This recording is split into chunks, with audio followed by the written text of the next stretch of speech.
বাইরে চল।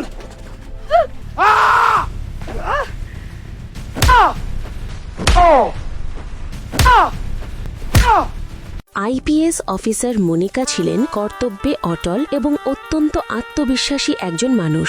একদিন ডিউটি শেষে ফেরার পথে তিনি দেখলেন রাস্তার ধারের এক বৃদ্ধ চা বিক্রেতা ভয়ে হাত জোড় করে দাঁড়িয়ে আছেন। একজন দুর্নীতিবাজ পুলিশ ইন্সপেক্টর সেই বৃদ্ধকে ভয় দেখিয়ে জোর করে টাকা আদায় করছে। মনিকা তখন চুপচাপ ঘটনাটি দেখলেন এবং অনুভব করলেন যে সমাজ থেকে এই অন্যায় দূর করতে হলে তাকে সাধারণ মানুষের কাতারে নামতে হবে। পরের দিন মনিকা তার পুলিশের উর্দি ছেড়ে একটি সাধারণ শাড়ি পরে নিলেন। হাতে চায়ের কেতলি আর চোখে ন্যায়ের জেদ নিয়ে তিনি নিজেই সেই জায়গায় চা বিক্রি করতে বসলেন যেখানে আগের দিন অন্যায় হয়েছিল। কিছুক্ষণ পর সেই একই ইন্সপেক্টর আবার এলেন এবং আগের মতোই দাপটের সাথে টাকা চাইলেন, কিন্তু এবার জবাব ছিল সম্পূর্ণ ভিন্ন। মনিকা যখন তার শাড়ির আঁচল সরালেন, নিচে দেখা গেল তার উজ্জ্বল খাকি উর্দি। তিনি কঠোর কণ্ঠে বললেন, উর্দি ক্ষমতার দাপট দেখানোর জন্য নয়, দায়িত্ব পালনের জন্য। উপস্থিত জনতা করতালিতে ফেটে পড়ল। সেই দুর্নীতিবাজ ইন্সপেক্টরকে সাথে সাথেই গ্রেপ্তার করা হলো। একজন অসহায় চা বিক্রেতা তার অধিকার ফিরে পেলেন, আর এটাই ছিল মনিকার